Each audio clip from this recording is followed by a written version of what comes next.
Hai kawan BRIN, perkenalkan nama saya Heri Nur Rahman. Saya dari Pusat Riset Sumber Daya Geologi Badan Riset dan Inovasi Nasional. Dan ini adalah alat detektor radon bernama RAD7 yang saya gunakan saat ini untuk kegiatan penelitian. Saat ini saya berada di dataran tinggi Dieng atau Kompleks Gunung Api Dieng. Dan di sini saya akan melakukan penelitian terkait geotermal dan geomedis serta juga memungkinkan untuk aktivitas vulkanologi di dalamnya. Gas radon ini merupakan salah satu gas alami yang muncul di sekitar kita dan susah untuk dideteksi dengan alat indera manusia, sehingga untuk mendeteksinya kita perlu menggunakan bantuan dengan alat yang satu ini. Namun untuk memulainya, sebelum kita melakukan penelitian atau pengukuran, perlu kita persiapkan alatnya terlebih dahulu.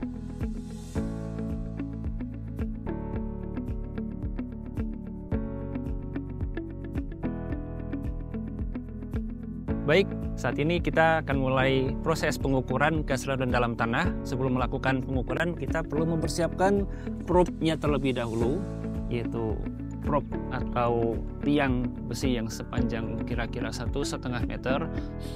Kita masukkan ini untuk menghalau tanah masuk ke dalam probe. Terus kita gunakan alat bantu semacam pegangan yang bisa memudahkan kita untuk menancapkan si probe ini ke dalam tanah. Ketika yang semua ini sudah siap, kita cari lokasi mana yang dia bisa menancap sampai kira-kira minimal 80 cm untuk menghindari pengaruh atmosferik terhadap pengukuran kita. Mari kita cari. Sepertinya di sini belum bisa karena masih terlalu dangkal. Ini juga sepertinya ada penghalang di dalamnya. Terus kita cari lagi kira-kira di bagian mana. Belum dapat. Kita ambil. Oke, sudah. Kita mendapatkan titik yang bisa menancapkan probe ini secara lebih dalam dari beberapa lokasi lain.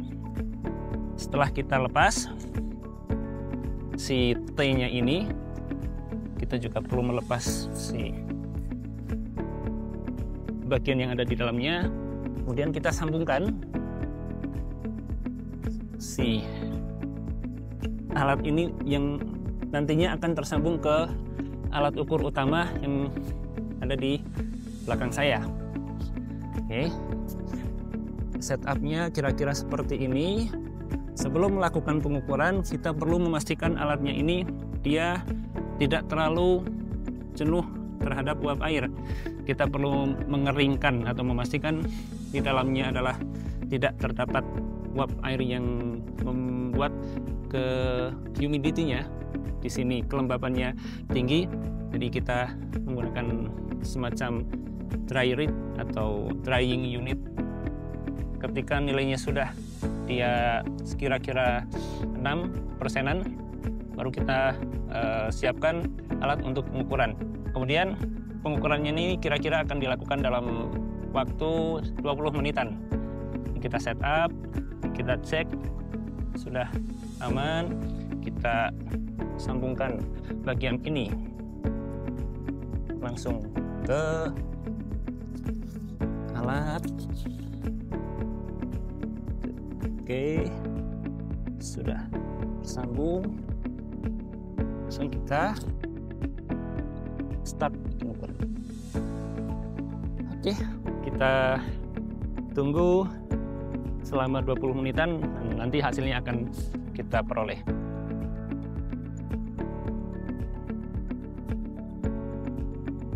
Hasil pengukuran sudah kita peroleh di cycle pertama. Nilainya bisa dikatakan relatif rendah. Jadi untuk kondisi ini, salah satu penjelasan mengapa dia rendah kemungkinan adalah sebuah proses di bawah kita ini yang membuat interaksi antara air panas di dekat kawah itu yang di bawah, kemudian dia menerjang ke batuan di sekitarnya, mengubah batuan yang tadinya agak memiliki lubang-lubang atau permeable jadi zona yang tidak tidak permeable lagi, atau dia menjadi rapat seperti lempung.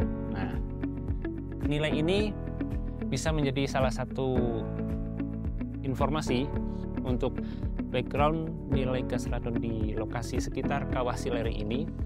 Jika nanti misal terjadi semacam anomali, entah itu naik, dia semakin tinggi, atau ternyata dia makin drop ketika dilakukan monitoring, maka akan membantu pihak terkait seperti PVMBG atau pihak-pihak yang memonitoring aktivitas kawah ini untuk mengetahui apakah dia bereaksi atau melakukan semacam pergerakan atau tidak, sehingga nantinya masyarakat di sekitar gunung ini bisa lebih waspada karena adanya peningkatan aktivitas di sekitar kawah Sileri.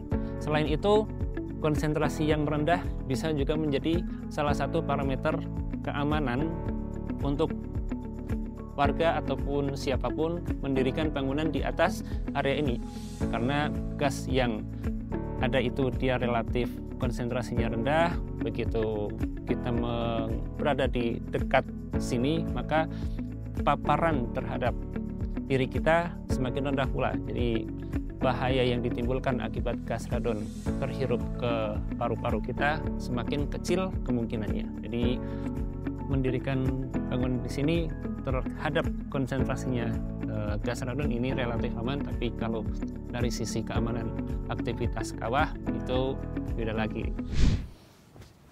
Oke kawan BRIN, sekarang kamu sudah tahu kan tentang alat ini, baik dari sisi penggunaan maupun manfaatnya. Yuk kita cari tahu lagi alat riset apa saja yang ada di BRIN di Berlari Belajar Alat Riset. Sampai jumpa.